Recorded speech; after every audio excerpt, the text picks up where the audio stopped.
Bonjour à tous. Est-ce que l'OTAN, préoccupée par l'affaire africaine du Niger, notamment pour les États-Unis, c'est très important, la France aussi, est-ce que de ce fait-là, ils sont en train de lâcher Zelensky?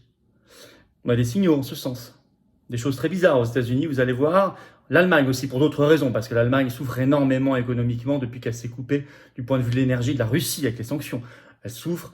Et résultat, il n'y a plus aucun canal d'aide vers l'Ukraine. Peut-être même un début de rapprochement avec la Russie, vous allez voir cela. Un édito bizarre dans Le Monde en France ce week-end, très bizarre, qui donne peut-être un signal qu'on lâcherait Zelensky. Et puis, une conférence de paix qui ressemble à un traquenard pour Zelensky. Bon, je vais revenir sur tout ça. Ça s'est concentré en quelques jours. Si vous avez suivi les vidéos depuis plusieurs mois, vous ne serez pas totalement surpris, parce qu'il y avait des signaux faibles déjà qui se multipliaient, d'un Zelensky qui serait lâché. Et attention, ceci dit, on n'est pas naïf, les faucons pro-guerre n'ont pas disparu. Les faucons qui peuplent des couloirs de Washington, Bruxelles n'ont pas disparu, bien sûr, les va-t-en-guerre, ceux qui veulent la Troisième Guerre mondiale, bref. Mais ceci dit, il y a peut-être un espoir d'apaisement et de paix. On va y revenir dans cette vidéo. N'hésitez pas donc à la partager, c'est très important. Et pour cela, à vous abonner à cette chaîne YouTube, vous cliquez sur s'abonner. Vous avez été nombreux à le faire ces dernières heures, grand merci. C'est vrai qu'une personne sur 4 qui regarde régulièrement les vidéos n'est pas abonnée à la chaîne. Or, c'est juste un clic et c'est gratuit.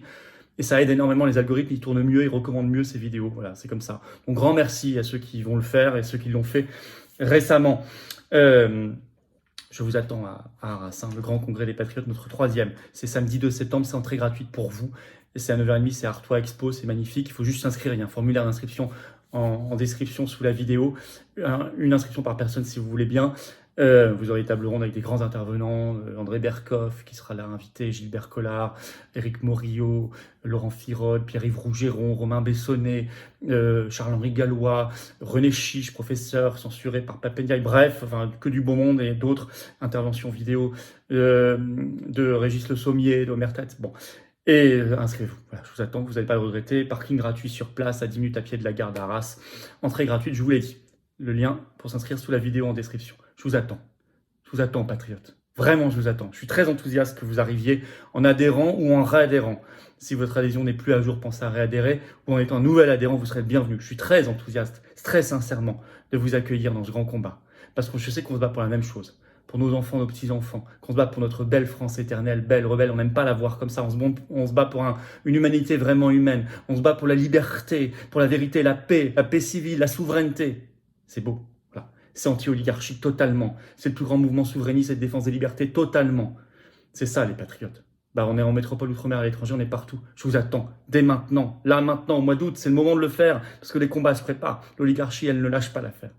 Adhérer, réadhérer, c'est facile, c'est le premier lien sous la vidéo en description. C'est un lien également en commentaire épinglé, une petite fiche maintenant sur l'écran. Et dans les dernières secondes de la vidéo, le lien apparaîtra aussi sur l'écran. Choisissez. Faire un don de soutien aux patriotes est également très important. C'est le deuxième lien sous la vidéo en description. Le don permet de financer nos actions parce que nous ne croulons pas sous les millions de subventions publiques des autres. Non, non, non, ni l'aide des banques, non. Or, on fait, on fera. Arras va coûter quelques dizaines de milliers d'euros. Les européennes en juin prochain. La grande liste forte de rassemblement pour le Frexit, plus d'1 million d'euros. Aidez, si vous le pouvez, faites un don. C'est défiscalisé aux 2/3 pour vous, comme l'adhésion et la réadhésion. C'est-à-dire que si vous mettez 60, ça vous coûte 20. Si vous mettez 3000, ça vous coûte 1000. Si vous mettez 10, ça vous coûte 3 et quelques. Si vous mettez 7500, ce qui est le maximum légal par personne chaque année, ça vous coûte 2005, etc. Bravo aux donateurs, aux réadhérents, bienvenue aux nouveaux adhérents, patriotes. Alors, lâché par l'OTAN, ça se dessinait déjà peut-être.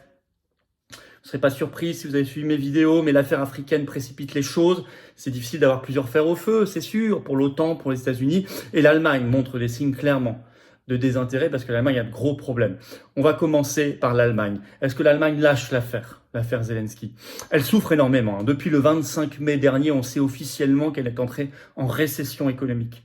C'est en croissance négative et le FMI prédit pour cette année moins 0,3% de croissance du PIB en Allemagne.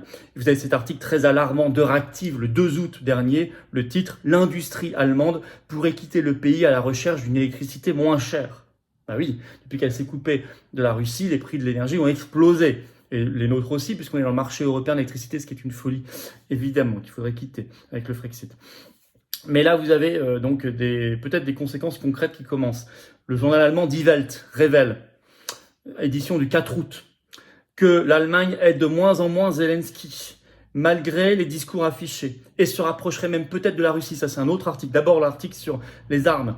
Die Welt, le 4 août, le titre « Malgré de grandes promesses, l'Allemagne continue d'hésiter dans les livraisons d'armes ». Die Welt écrit « Le paquet promis d'une valeur de 2,7 milliards d'euros n'arrive pas. Il avait été promis par le chancelier allemand Scholz à Zelensky au printemps dernier. » Je cite Die Welt, écoutez bien. L'Ukraine n'a reçu que 10 chars Léopard allemands sur les 110 promis, c'est-à-dire 9% seulement.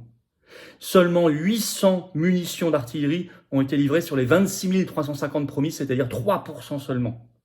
En revanche, ils ont bien livré 100% des 11 000 rations alimentaires promises. Pour ça, ça ne mange pas de pain.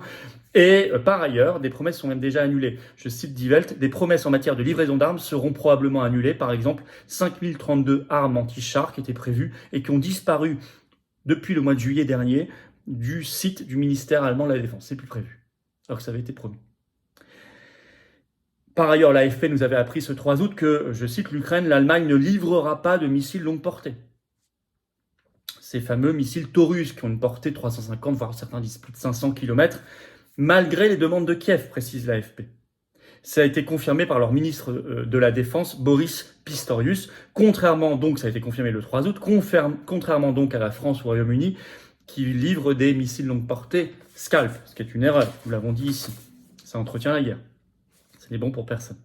Et puis Die Welt ajoute dans son édition du 5 août, c'est tout récent, le titre « Malgré les préoccupations de sécurité, l'Allemagne délivre des dizaines de milliers de visas aux Russes ». Et Die Welt précise que l'Allemagne se montre, je cite, moins restrictive que les autres membres de l'Union européenne, et les experts estiment qu'il est judicieux là-bas de garder une voie ouverte à certains Russes. Donc on aide beaucoup moins Zelensky, de moins en moins, très très loin des promesses, on annule des promesses, et en parallèle, on maintient des canaux très très ouverts avec la Russie. Ça, c'est quand même intéressant, c'est un tournant. Alors aux États-Unis, le scepticisme monte sur l'aide à Zelensky, et il y a les contraintes maintenant de l'affaire du Niger, qui est une carte très importante pour les États-Unis, j'y reviens.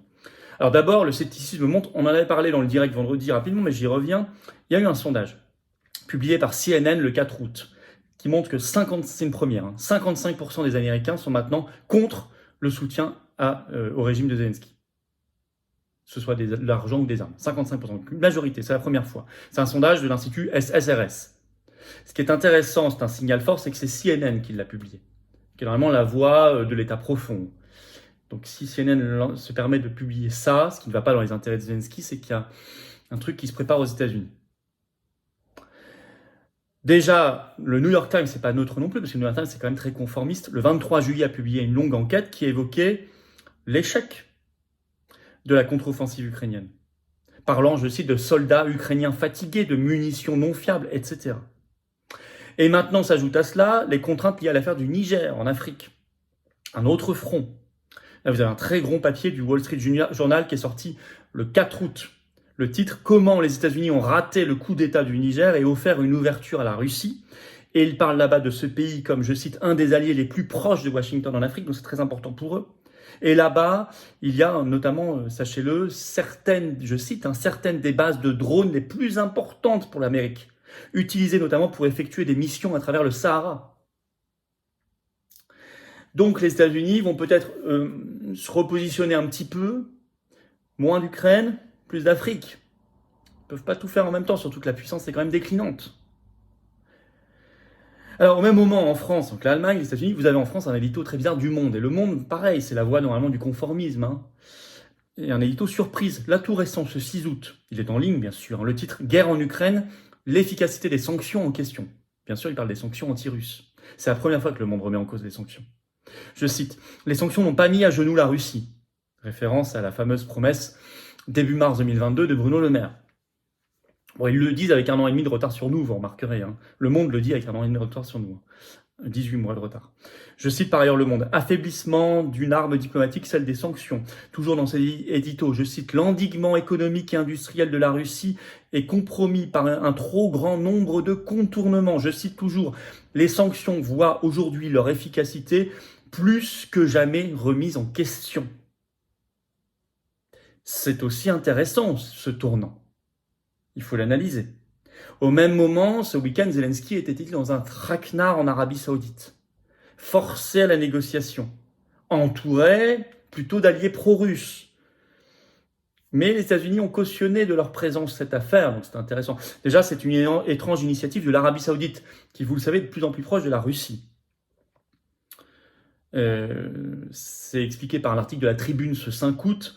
Je cite, ce week-end, donc c'était là, le 5 et 6 août, l'Arabie Saoudite organise des pourparlers de paix sur l'Ukraine.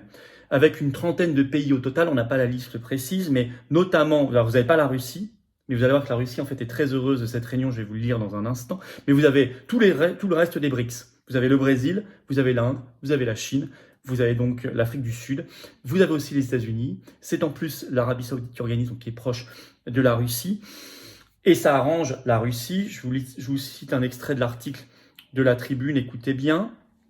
Riyad, donc l'Arabie Saoudite, adopte une stratégie classique d'équilibriste, constate Oumar Karim, expert en politique saoudienne à l'université de Birmingham, au Royaume-Uni. La Russie verra sûrement une telle initiative de façon très favorable, ou en tout cas ne la jugera pas inacceptable, dit-il à l'AFP. Fin de citation.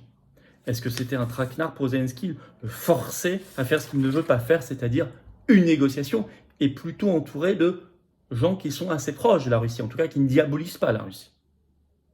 Alors tout ça cumulé, en conclusion, ça fait beaucoup. Sur l'Allemagne, elle est moins bête que Macron. Elle livre pas de missiles à longue portée, contrairement à la France, contrairement à Macron. Elle arrête de s'épuiser à envoyer des armes et des milliards à Zelensky. Elle annonce beaucoup, mais en fait, elle fait quasiment rien. Et même, elle garde un canal ouvert avec la Russie. Ça, c'est quand même plus intelligent. En même temps, l'Allemagne est forcée et contrainte par des grosses difficultés industrielles et économiques. Elle a quand même fait n'importe quoi au début. Peut-être que nécessité fera loi, et tant mieux. Parce que là, pour l'Allemagne, nécessité économique fait peut-être loi, mais aussi avec l'affaire du Niger, peut-être que pour les États-Unis, même pour la France, nécessité fera loi, ils vont lâcher un peu l'affaire en Ukraine. Et donc arrêter d'entretenir la guerre, au risque d'une troisième guerre mondiale, et peut-être donner sa chance à la paix, dans l'intérêt de tous les peuples, ukrainiens, russes, français, etc. C'est ce que nous devons souhaiter. Zelensky n'est pas un facteur de paix, c'est un facteur de guerre. Il faut des négociations, nous le disons depuis le premier jour. Bon, alors attention, une fois que j'ai dit cela dans cette vidéo, c'est pas fait demain matin. Nous ne sommes pas naïfs, les faucons, les néoconservateurs pro-guerre n'ont pas disparu. Il y a toujours des gens qui ont des projets dingues de troisième guerre mondiale en tête, qui sont à Washington, même qui sont à Bruxelles dans les couloirs de l'Union européenne, qui sont dans les couloirs de l'OTAN bien évidemment, ou les couloirs de Kiev, même voire les couloirs de Paris, et vous le savez. Et nous ne devons donc pas tomber dans la naïveté non plus, mais nous devons analyser les choses telles qu'elles sont. Et laisser sa chance à la paix, et tout faire pour pousser à la paix. Voilà ce que nous faisons dans cette vidéo. Je vous invite à la partager massivement sur vos réseaux, partout, à lui donner de la force. Vous pouvez donner de la force par un commentaire, un pouce en l'air, mais également et surtout en vous abonnant à cette chaîne YouTube. Vous cliquez sur s'abonner en dessous, c'est un petit clic et c'est gratuit, c'est instantané et ça aide terriblement les algorithmes de YouTube à mieux recommander cette vidéo et toutes ces vidéos partout. Grand merci à vous. Inscrivez-vous à notre congrès ouvert aux adhérents et non-adhérents d'Arras le samedi 2 septembre. Vous êtes les bienvenus, c'est entrée gratuite, je le rappelle, pour toute la journée. C'est toute une journée, ça va être formidable, en plus une belle ambiance. Le lien, c'est un petit formulaire sous la vidéo en description, ça prend 10 secondes à remplir, un par personne. Là aussi, c'est rapide. Venez nous rejoindre. Prenez cette carte orange d'adhérents, de résistance, de transcendance. On se bat pour des choses qui nous dépassent. Notre pays, notre France éternelle, belle rebelle. Le beau, la paix, la liberté, la souveraineté, la dignité, l'humanité. C'est très beau. Mais c'est très important et c'est très concret. Mais j'ai besoin de vous. Je ne peux pas y arriver. Sans vous, on a toute l'oligarchie contre nous. Avec vous, je peux y arriver. C'est certain.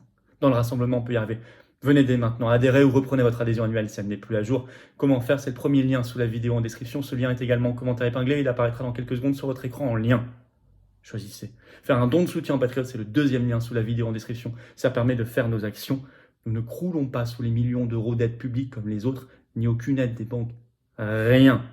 Or, on fait, on fera, on ne lâchera jamais l'affaire. Concrètement sur le terrain. Le don, l'adhésion, la réadhésion pour vous sont défiscalisés aux 2/3, 66-67%. C'est-à-dire que vous mettez 10, ça vous coûte 3 et quelques. Vous mettez 100, ça vous coûte 33 et quelques. Vous mettez 3000, ça vous coûte 1000, etc. Bravo aux donateurs, aux réadhérents, bienvenue aux nouveaux adhérents, patriotes. Vive la France!